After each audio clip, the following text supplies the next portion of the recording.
Center. Good matchup here today. Number 17 Gonzaga taking on the San Diego Toreros. Standings of the West Coast Conference, 9 straight regular season titles for the Zags at San Diego right now in the 4 spot.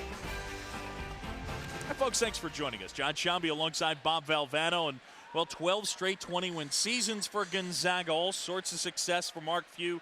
But overall today, I guess you could say both these teams still have something to play for. Yeah, really, especially, I mean, from Gonzaga's point of view. Of course, they've clinched the regular season championship, but they lost the tournament championship game on this floor last year. And I think going into the tournament this year, they'd like to kind of take care of old business there, if you will, and put that demon behind them. For San Diego, a much more practical reason, if they win, they finish in 4th place, which gives them a bye in the first round of the conference tournament. So that is a big, big advantage, obviously, to not have to play that first day, and that's on the line for them this afternoon. All right, how about Star Watch, the focus on a couple of senior big men? Well, these guys are not only important to their teams every day. You look at Josh Heitfeld, an over 12-point-a-game scorer, but of late, he's been playing some terrific basketball. He's posted career highs twice over the last couple of weeks. And Gino Pomer is a guy who had 1,600-plus points, the all-time leading scorer, but the last 2 games, he's been particularly good. He shot 13 for 21 from the field in their last 2 wins when, according to their coach Bill Greer, they've really started to develop a little bit better offensive chemistry. All right, Gonzaga's lineup: Pargo, Bolden, and Downs, a 3-guard attack. Day and Heitfeld up front. Meanwhile, for the former Gonzaga assistant Bill Greer, his Toreros have Deshaun Jackson, Danny Brown, the senior, gets the start, Rob Jones, Gino Pomer, and Clinton Houston.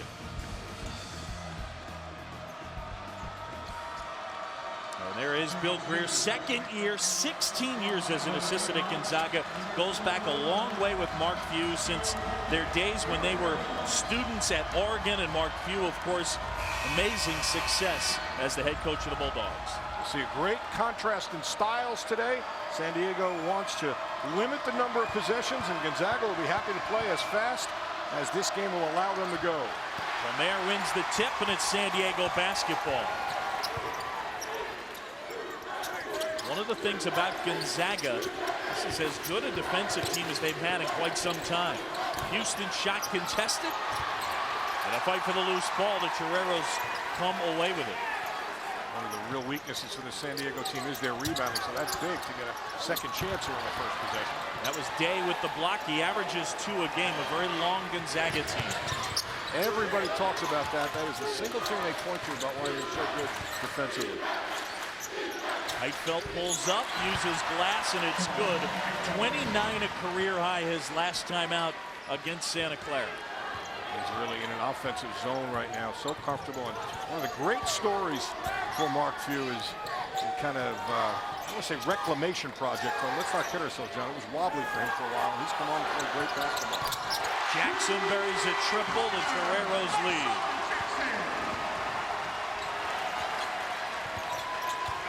Gonzaga with a lot of balance, a lot of weapons offensively. Seems to be the one place you got to try and hurt the Zags, making threes.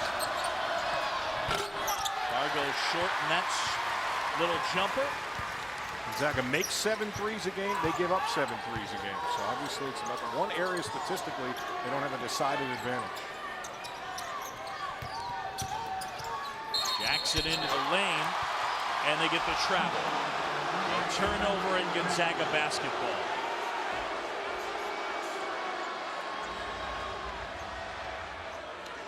Bill Greer didn't like the call.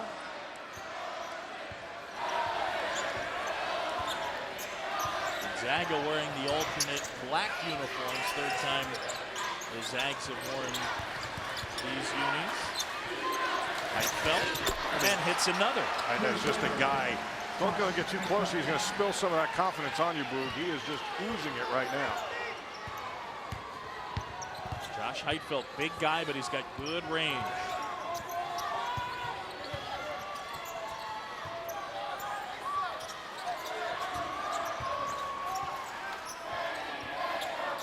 Jones going to work against Day. Danger with controlling tempo is you get too passive offensively. You still got to make him guard. You got to make him move. You can't stand around just so you don't run the shot clock down. Shot clock is at 3. Jones. Well, that's the kind of shot you get, Boog, and that's not a good possession.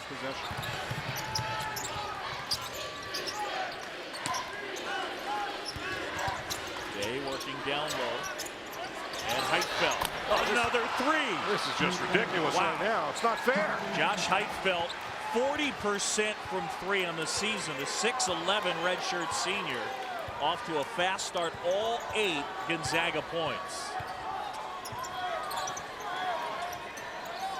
All of those were right in the middle of the well, too. I mean, it's like playing a guy when you're shooting pool and everything's going in the center of the pocket. You know he's red hot. Pomer answers. Gino Pomer, 2 straight years first team all-conference. No, they're going to him again. Ride the hot man.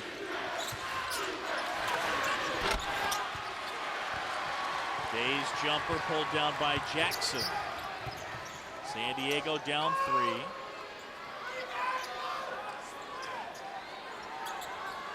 These teams like mirror images of one another in terms of the offenses that they run. Just the speed at which they run it is the marked difference this year. Brown, the senior, misses. That one swatted out of bounds and goes off Houston. Gonzaga basketball. Josh Heitfeld has been just picking up where he's been playing of late. Look at that. That is right in the middle of the basket off the backboard. That little step back 3 right here. That's right in the middle of the well. And then again, off the double team in the post to the corner. I mean, just so much confidence right now. That's tremendously important as you go into postseason play. Amazing. If you get one guy who's elevated his game like that, the confidence spills over to everybody else. Golden couldn't rattle it home. And they get Heitfeld on the foul, but Josh Heitfeld off to a great start. The Zags lead early.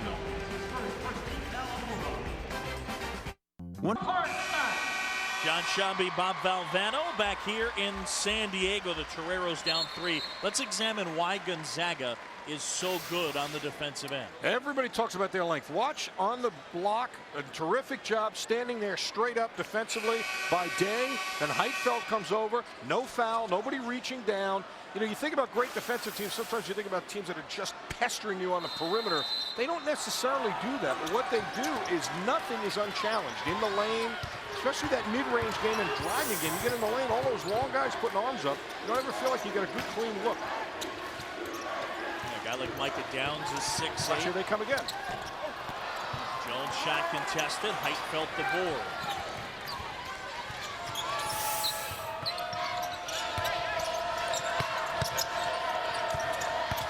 Micah Downs into the lane, had it stripped away.